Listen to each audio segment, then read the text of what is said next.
हमर उसकी कहानी कद्र होती है। हाँ बिरहा हमार एकदम आप लोगन के शीशा जैसन झलक जाई।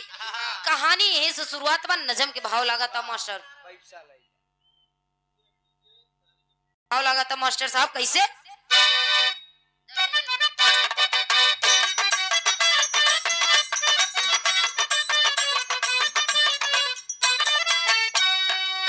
दहेज दानो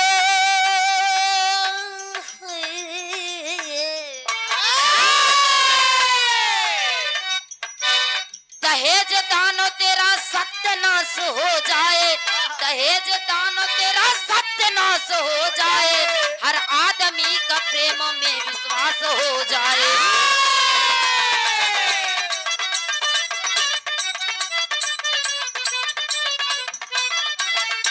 फूलों की काट की कसक देखा है जो कभी, फूलों की काट की कसक देखा है जो कभी, इंसान की औलाद वो इंसान है अभी।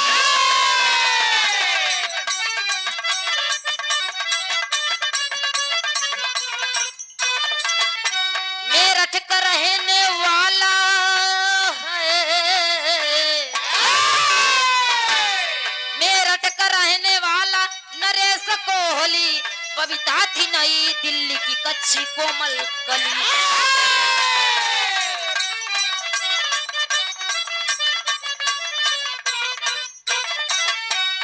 दो दिलों के बीच में एक ज्योति जगाई, दो दिलों के प्रीत में एक ज्योति जगाई, बिना दहेज तय हुई बबीता की सगाई।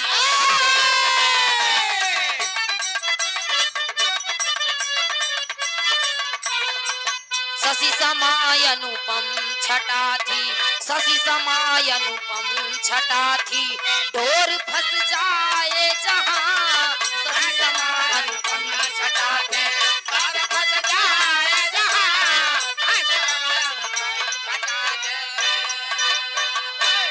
कहे कि कहानी की हमरे यहीं से शुरुआती बा। मेरठ के रहे वाला नरेश, मेरठ का रहे वाला नरेश कोहली और दिल्ली के रहे वाली बबीता, दोनों जन, बबीता दिल्ली के बा और नरेश मेरठ के बा। नरेश बबीता एक ही कॉलेज में पढ़ रहे हैं। धीरे धीरे समय बीतत बा, दोनों जन में प्यार हो गया।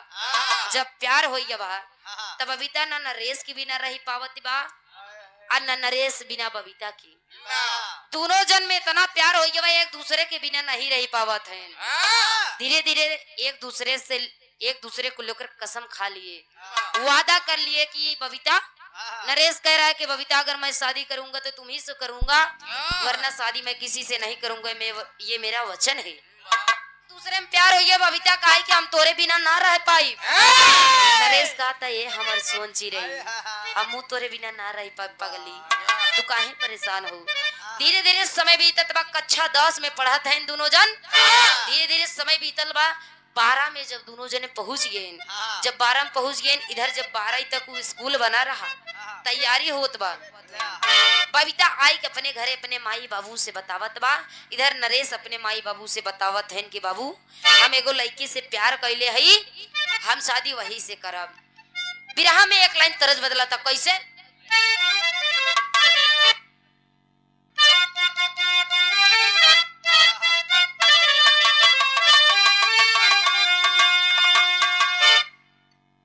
बड़ी पुरान गीत बा, लोग बतावत हैं पुरान चीज में बड़ा दम होता। हाँ भाई गान बताएं, जैसे पुरान दारू, पुरान चावल, पुरान गुड़, पुरान दारू, ये सब चीज में बड़ा मजा बा। पुरान मेहरारू, हाँ पुरान मेहरारू। बिरहा में तरज बदला था, कैसे।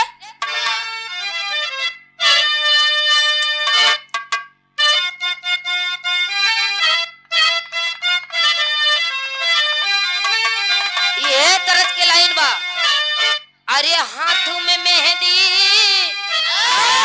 मांग से दूरवा, अरे हाथ में मेहंदी मांगी से दूर, बर्बादी का जरावा हो गईले, बर्बादी का जरावा हो गईले,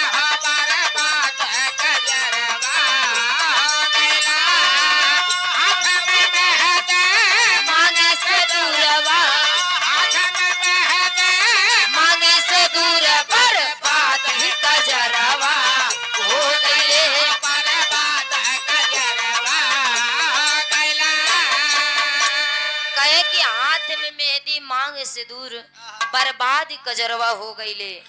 कहे पहिले पहिले जब अइली गवनवा अरे मोर सासू से झगड़ा हो गईले। पहिले पहिले जब अइली गवनवा मोरे सासू से झगड़ा हो गईले।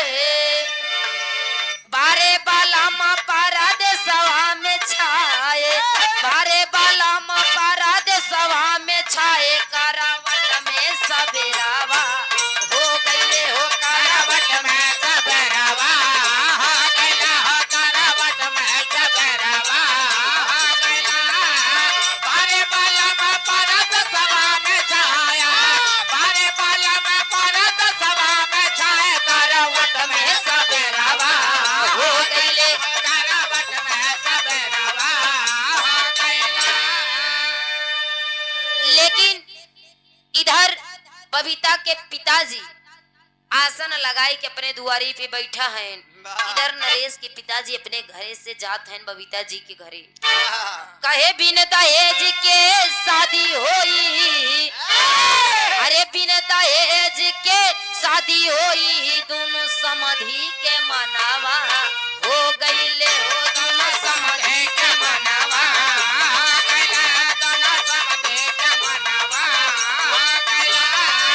बिन दहेज के शादी होई बिन दहेज के शादी होई दोनों समधी के मनावा हो गईले दोनों समधी के मनावा हो गईला। बबीता के पिताजी बैठल हमें जब नरेश के पिताजी आए आपस में बातचीत करत हैं काहे कि देखा हमार बेटवा तोहरी बिटिया से बहुत बेहद प्यार करत बा दूसरे से शादी करे के नाम नहीं लेत बा। बबीता के पिताजी कहेन हाथ जोड़त है महाराज हमारे पास कोनो धन दौलत नहीं बा हम शादी अगर करत तो यह हमारी बिटिया कुल रही एकरे अलावा हमारे पास कुछ नहीं बा। बेटवा के आगे बाप लाचार हुई बाप कहत बा भैया तू शादी माना चाहे कुछ दहेज दिया चाहे जब इतनी बात दोनों समधी में होई गई इधर समय बीतत बा। कहे सिंदूर के सपना सजावे दुल्हनिया अरे सिंदूर के सपना सजावे दुल्हन रंगीना सगुनावा हो गईले हो रंगीना सगुनावा हो गईले हो रंगीना सगुनावा हो गईला। सिंदूर के सपना सजावे दुल्हनिया सिंदूर के सपना सजावे दुल्हन रंगीना सगुनावा हो गईले हो रंगीना सगुनावा हो गईला। कहे बनतई बनतई बात बिगड़ी गई अरे कुछ उल्टा विधनवा हो गईले। बिटिया सुहागना भइल नहीं हो बिटिया सुहागना भइल नहीं कुछ उल्टा विधनवा हो गईले हो कुछ उल्टा विधनवा हो गईले कुछ उल्टा विधनवा हो गईले।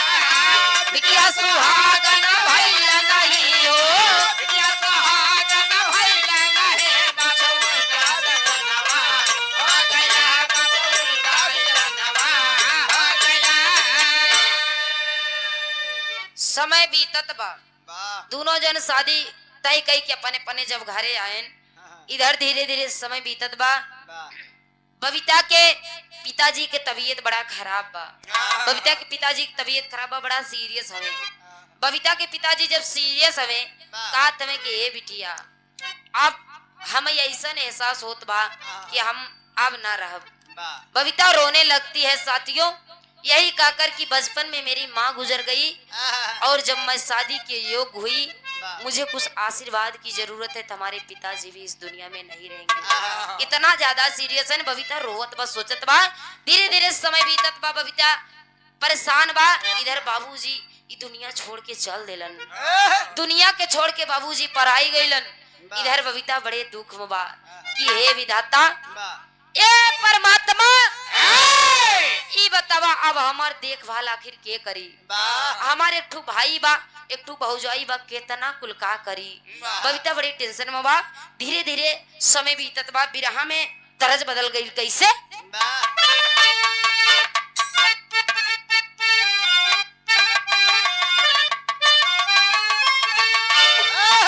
कोनो दुल्हन कहे जी, जब तू इतना बिरहा में रोज कमात है, कबहू हमार से पूरा किया कहूँ पूरा किया। यह गीतिया के लाइन बा। कहे आग लागे सैया, अरे आग लागे सैया, तोहरी नौकरिया एकटी कुली दी, एकटी कुली दी। अरे तरसवला जियरा मोर एकटी कुली, तरसवला जियरा मोर एकटी कुली बिना, तरसवला जियरा मोर एकटी कुली, तरसवला जियरा मोर एकटी कुली बिना। बबीता के पिताजी जब एक्सपायर हो गईले, जब खबर गई नरेश के पिताजी के लगे कि तोहार समधी एक्सपायर हो गए, इधर समधी के मन में एगो बात खुटक गई। कहे लगन अपने बेटवा से, कहे ए बेटवा, अरे बाबू समझावे लागे, अरे बाबू समझावे ले, नरेश के समनवा मोर कहानवा, अरे मोर कहानवा सुन, दूसर लाइब हम जाननवा मोर कहानवा सुना, दूसर लाइब हम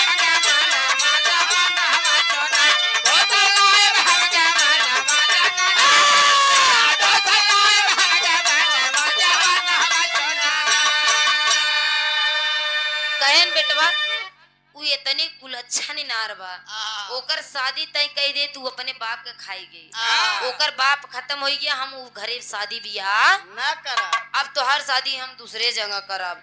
तब नरेश अपने पिताजी से को बात कहन का कहे कि बोला नरेश, इंसा ईमान बदल दूंगा, हंसते नहीं जो विधि का विधान बदल दूंगा, आना या जाना दुनिया का दस्तूर मेरे बापू, बेटी पिता मरा तो बेटी का क्या कसूर मेरे बापू, मानवता नहीं त्यागूंगा, कहता हूँ खुशी से, दुनिया में शादी करूंगा तो करूंगा उसी से।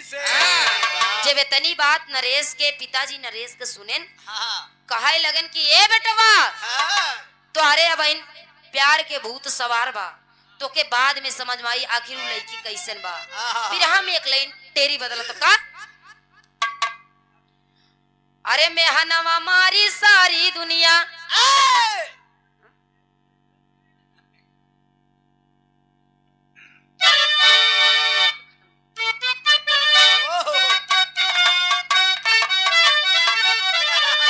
अरे मेहनवा मारी सारी दुनिया, अरे मारी मारी मेहनवा मारी सारी दुनिया, मारी मारी मेहनवा मारी सारी दुनिया, मारी मारी मेहनवा मारी सारी दुनिया। लागी कलंक माथे ना हो, लागी कलंक माथे ना हो, लागी कलंक माथे, लागी कलंक माथे, माना मोर कहनवा में हनवा मारी सारी दुनिया, लागी कलंक माथे, माना मोर कहनवा में हनवा मारी सारी दुनिया, लागी कलंक माथे, माना मोर कहनवा में हनवा मारी सारी दुनिया।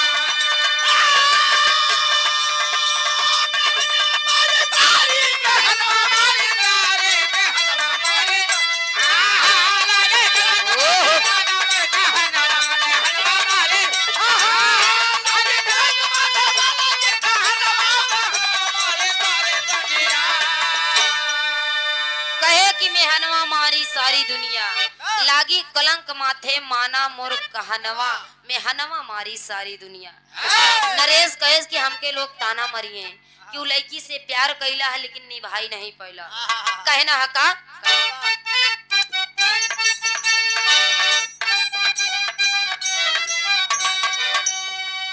दहेज लो भी कहेगी दुनिया,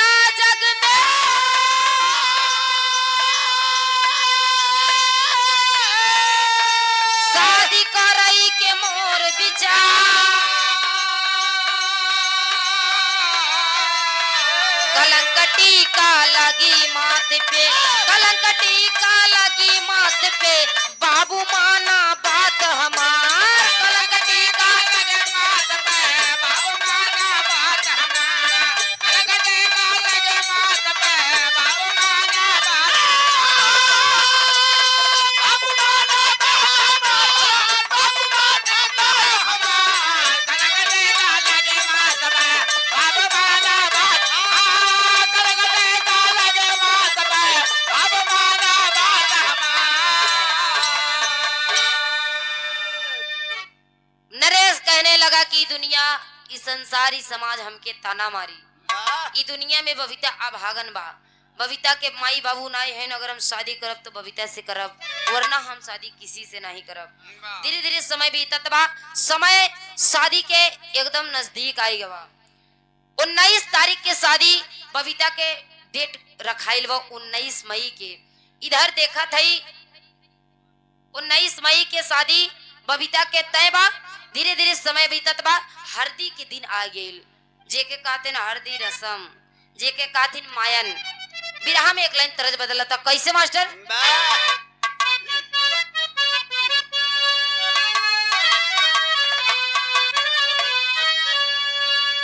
अरे जब से गवाना के, जब से गवाना के दिनवा धराइल, रतिया नींद आवे देह पियराइल। जब से गवाना के दिनवा धराइल, रतिया नींद आवे देह पियराइल। जब से गवाना के। लेकिन हल्दी के दिन बा, बबीता रोवत बा, बबीता के हाथ में मेहंदी लागता, यह बतिया सोच के बहुत रोवतिया। का बाबूजी के याद कई के,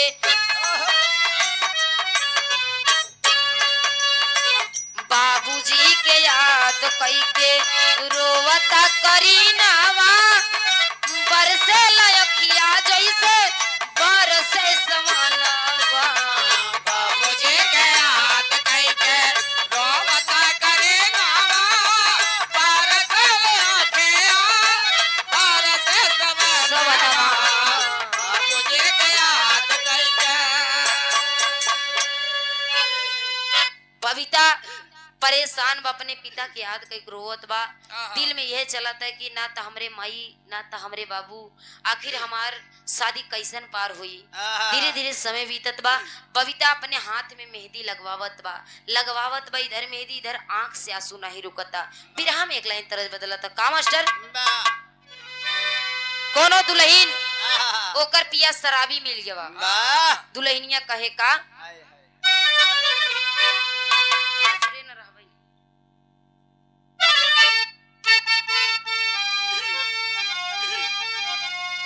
कहे ससुरे न रहबई नैहर, अरे ससुरे न रहबई नैहर, अरे जइबे जरूर हो की, अरे मिलल बा शराबी सैया,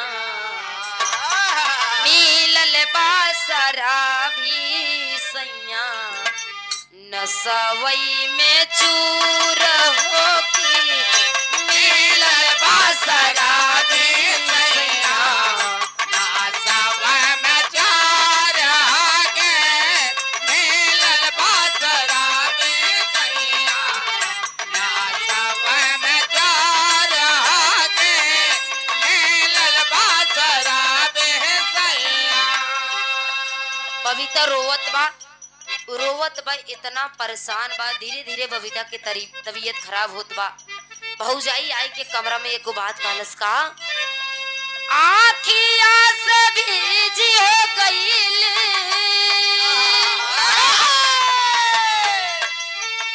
आखिया से भीजी हो गईल, आखी क्या के लोर हो की, रोवाना नदिया हमारी, रोवाना नदिया हमारी,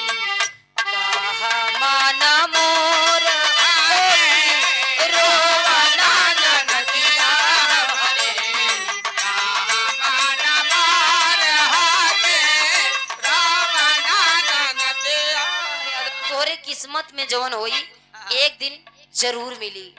ना रोवा ए ननदो, भौजाई समझावतिया।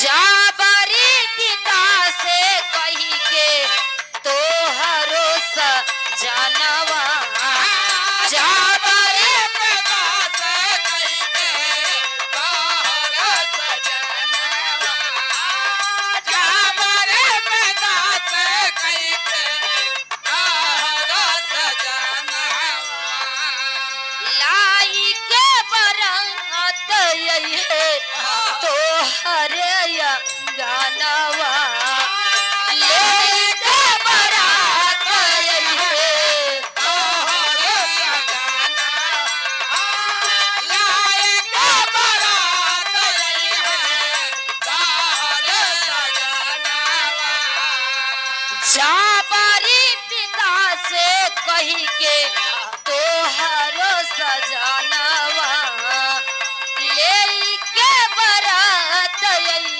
है तो हरे अंगनवा, लाइला मेहदिया ये ननदो, लाइला मेहदिया ये ननदो, आंगूरी में बोर पोखी, अरे रोवना नदिया हमारी, अरे रोवना नदिया हमारी, कहा माना मोर हो कि रोवना नदिया हमारी, कहा माना मारा तेरा नदिया हमारे, कहा माना मारा तेरा नदिया हमारे। बबीता के मेहंदी लागा तब बबीता रोवतिया। भौजाई जाके समझाए कहे ननदो, जौन तोहरे नसीब में बा, जौन तोहरे किस्मत में बा, एक दिन उ जरूर मिली। समय बीतत बा, धीरे धीरे जब समय बीतल, बिरहा में विदेशिया के भाव लगा तब कैसे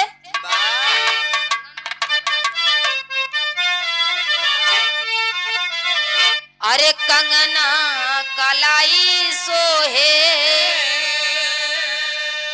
अरे तन में हरदिया हो, हथवा लागल रहली चटकी मेहंदिया,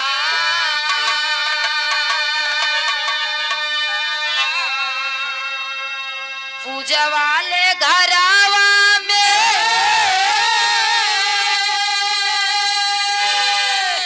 अरे भुइया सुतल रहली,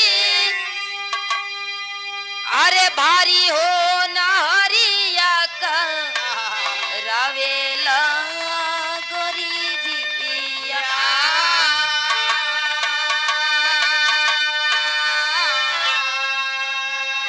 उड़ के अचरावादी या नवा पे पड़ी गई,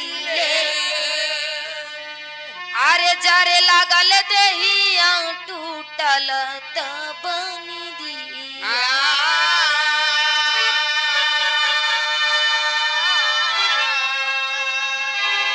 आगिया लागल ऐसे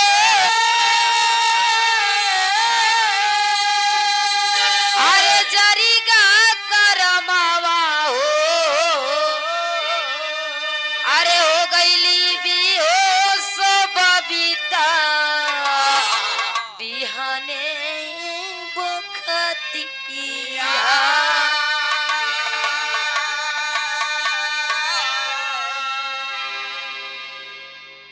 बबीता के हाथ में मेहंदी लागत बा। धीरे धीरे समय बीतत बा। पहले के जमाना में कोठरी रहे, कच्चा घर, वही कच्चे घरे में बबीता के मेहंदी लागत बा। पहले के जमाना में लाइट ई सब के मतलब जमाना नहीं रहे, तब दिया और चिमनी लाल टेम जलाई जलाई लोग काम करत रहे। ढेबरी जलत बा, बबीता के हाथ में मेहंदी लागत है। बबीता धीरे धीरे सूत गईल। जब सूत गईल बबीता के आंचर उ ढेबरी पे पड़ गईल। जब ढेबरी पे पड़ गईल धीरे धीरे आग लग गईल उस साड़ी में। जब साड़ी में आग पकड़ लिहस, देखत बा बबीता के शरीर जरता, शरीर के पूरा साड़ी धीरे धीरे आग से एकदम लथपथ बा। शरीर जब एकदम जरे लगल तब बबीता की नींद टूटी। बेहोश बबीता बेहोश हो जाती है, सोचती है कि ये क्या हो गया। अब बबीता इधर परेशान बा, छटपटात बा, बेचारी अकेले कुछ नहीं कही पावत बा। लोग आके भौजाई के बोलोस, भौजाई आके उकर आग साग बुता के बबीता के धीरे से उठा के वहां से ले आई के चार पाई पे लिटाई दिलस। इधर समय बीतत बा बियाहान में। जब दूल्हे राजा जी उधर से तैयारी कई के आवत हुए, तैयारी कई के आवत कैसे हमें मास्टर बिरहा में पाफट के भाव लगता।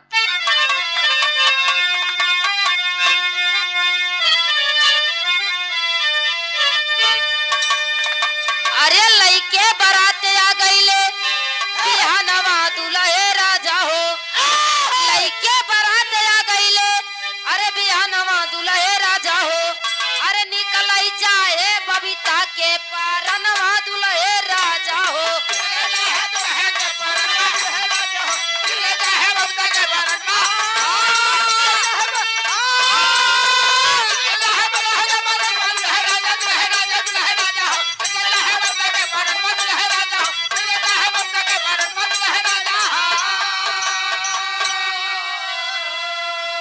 जब बारात लेके दुआरे पे पहुंच गए, नरेश के पिताजी देखत हैं तेगो बात कहलन।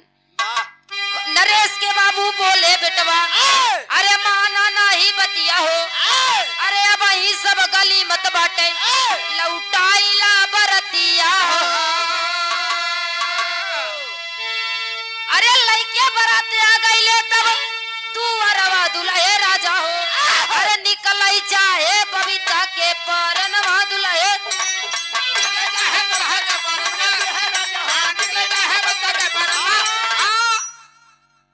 बबीता के चाहे प्राण निकले, बबीता चाहे ना रहे। नरेश के पिताजी कहलन कि ये बेटवा जब एकर शादी तय कैले रहली हम, ये अपने बाप के खाई गई, आज खुद के अपन शरीर अपने काबू में नहीं रखा दिया। हम पहले से बतावत रही लड़की के गोड़ी ठीक नहीं बा, ऐसी शादी ब्याह करब जरूरी नहीं बा। लेकिन बबीता बेहोश है साथियों, पड़ी है चार पाई पे। इधर नरेश अपने बबीता के अपने प्रेमिका के अपने प्यार के जाके झट से गोदी में उठा लेलस, उठा के अपने बाबूजी से एगो बात कहलस का आल्हा के भाव में।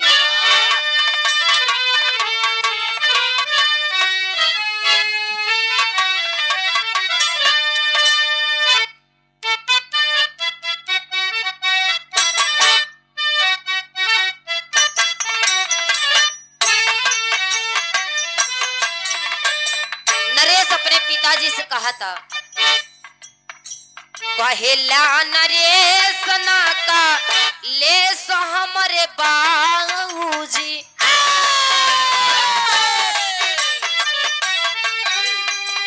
छोड़ अपने मानवा के स्वार्थी विचार,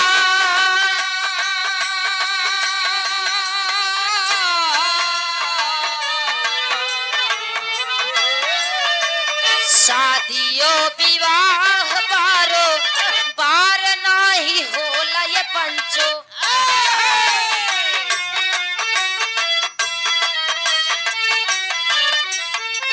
जिंदगी मिले ना जीवन साथी एक बार,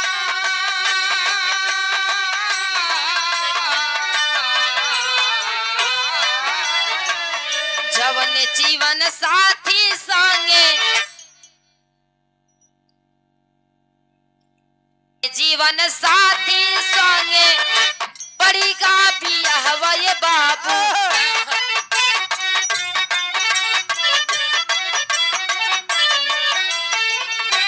हंस के पहिनऊ बइयो कले गलवा में हार।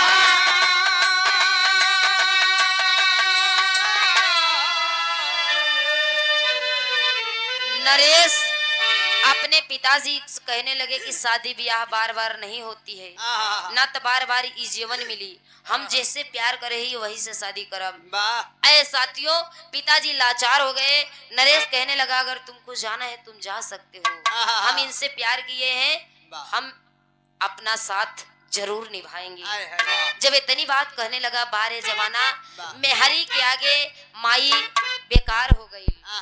बापू के कोनो मतलब नहीं है, माई के कोनो मतलब नहीं है। बारे प्यार, सच्चा प्यार करने वाले आज भी इस धरती पर अभी जिंदा है। फिर धीरे धीरे इधर हमारे एकदम करीब आवत बा।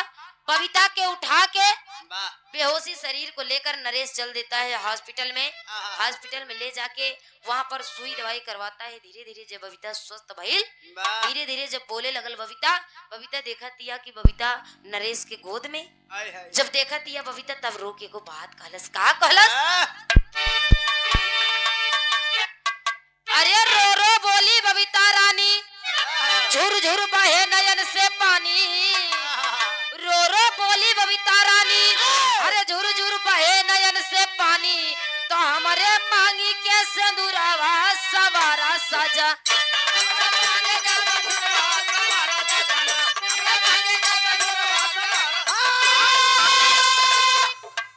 अरे बारात सारी वापस हो गई। अरे दे आशीष मनमानी हो। अरे अस्पताल में दुल्हा रहेगा, देता दाना पानी हो। तो दुख में छोड़ा ना सिंहरवा, अरे सवारा सजना। दुख में छोड़ा ना सहरवा, अरे सवारा सजना।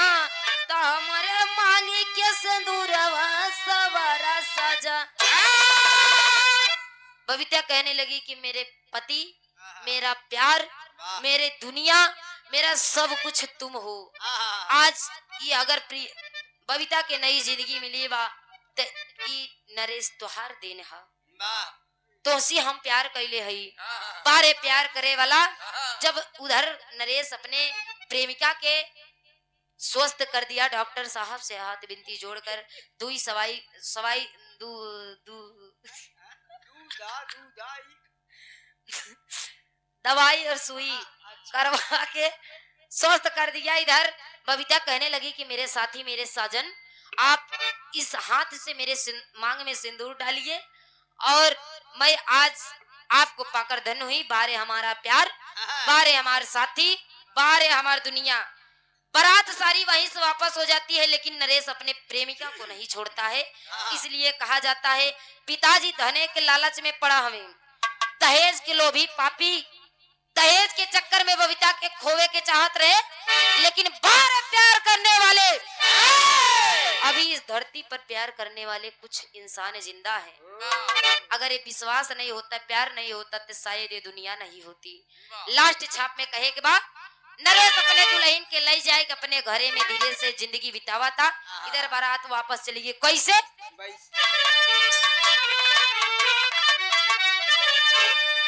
महाबली गुरु बुधराम, गुरु बाबा दीन की माया,